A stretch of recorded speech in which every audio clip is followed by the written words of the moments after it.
I'm making points. No, because you're afraid. Of what? Of the truth. I just explained to you. When you earn a living off of lies, you are afraid of the truth. Give me a lie that I've told. The idea that Republican policies benefited black people, and that is not true. I just gave you Republican policies. No, let me give you an example. Give me examples that they've hurt black people. I'll give you an example. During the Hoover administration, 43% of the black people who were employed in domestic work. And the reason for that is because they were shut out of truly gainful employment. And the segment who was hurt the most were black men. America was built on a racial hierarchy. Not implied, not up for anyone's opinion, but legislated. That hierarchy didn't die, it adapted. Its newest tool isn't a white man in a suit on cable news, it's us, with a phone, with the mic, and a following. The rise of the digital coon is the right's secret weapon in the digital age. Let's talk about how that happens. 20 years ago, this pipeline did not exist at this scale. You needed a network to put you on air, an editor to approve your column. Now, all you need is a phone and an opinion white conservative media wants amplified. That's the shift. Algorithms reward conflict, and nothing generates conflict like a black face telling other black people they're wrong about their own oppression. It's the most efficient content format the right has ever found because it can't be dismissed as racism when it's coming from one of us. That's the whole business model, not persuasion, but immunity. So here's how this pipeline runs and how we can identify it. Say something that gets picked up by a bigger conservative account. Get invited into a bigger show, get a platform deal, a book deal, a seat at Turning Point USA. Somewhere in that climb, the incentive shifts because it's people who want permission to stop thinking about race as a factor in anything. Look at Brandon Tatum, former officer, now full-time commentator who shows up at nearly every high-profile black death with the same conclusion locked in before the facts are. When does systemic racism stop in America? I don't think there was real systemic racism. Ever? I do not believe yeah. that there's been systemic racism in America that's been the primary reason why black people cannot succeed. Right. The Nolan Wells case. 18 years old, last seen alive with 3 white friends, found dead 3 days later, conflicting accounts, deleted messages, a family still waiting for answers, and before any of that is resolved, Tatum's already on camera insisting race isn't a part of it. Platforming the white men Nolan was with to clear them of their ability to be suspects and their strange and bizarre behaviors leading to and post Nolan's death. Maybe that's a sincere analysis, but it's also consistently the analysis his audience is paying to hear. Yo, just the fact that officer, I'll take some massa. Just the fact that Officer Tatum used to be a police officer is fucking scary. I thought this nigga just made up the name. This nigga used to be a police. They gotta go review all of his case. That involves black man, black woman, black child right now. That nigga is sick. This nigga is sick and needs to be stopped. This man is not even a raccoon at this point. This nigga is not even a Sambo, Uncle Ruckus at this point. I don't know what the fuck this nigga is. This nigga is sick. His level of top dancing is fucking elite. His level of top dancing for white people is elite. This nigga is sick. Yeah, and I just watched Officer Tap Dance on Jubilee. Yeah, keep that cunt shit away from me. Nope. I don't think I can keep my composure to hear somebody say, well, you know, slavery wasn't really based on race. I would be one of those black ignorant people that y'all talk about because I think off of a knee-jerk reaction, I would just reach across the table, right? And the brother tried to be nice about it and say, well, you know, chattel slavery. Then he kept saying, no, well, slavery. No, he said chattel slavery. Well, slavery, You see? That's how they play with you. That boy got the Neanderthal spirit in him. Nope, can't do it. And don't y'all ladies get tired from tap dancing? Y'all feet don't get tired from tap dancing? And I thought he was a tap dancer like Candace Owens is a tap dancer, right? No. He goes far past that. He's like a supreme tap dancer. He's a supreme chronologist. Then he said the Tulsa Race Massacre, that was just a little incident between black people and white people. Excuse me, sir? Yeah, and afterwards, they just rebuilt. No, afterwards, they systemically railroaded these people into poverty and completely wiped the place out. Every time they tried to rebuild, they kept destroying it.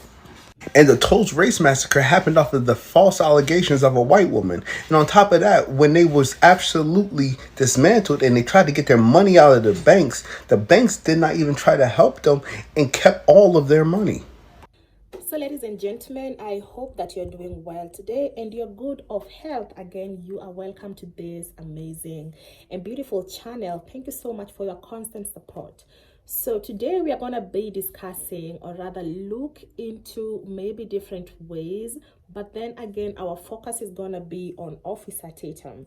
Probably you have come across this officer, you have come across this person, you have come across him speaking about how he is against being black, and I'm like seated and I'm wondering who wouldn't want to be black.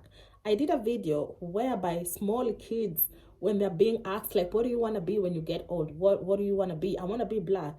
And actually that was very hilarious. But then again, let me take you back. So most of the people might be wondering like, why is race such a big issue, especially when it comes to the Western countries? You know, I'm talking about America, talking about Europe, I'm talking about basically the whole entire continent could be, you know. So let's start with America. For instance, this country was actually built on a lot of contradictions, whereby the Native Americans were thrown out of Americans. They were displaced and they were never recognized, you see.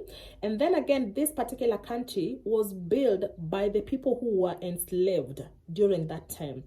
And in that particular moment, most of the people who were enslaved, they were coming from Africa. And then we have somebody who says that black people, black community were better off when they were enslaved.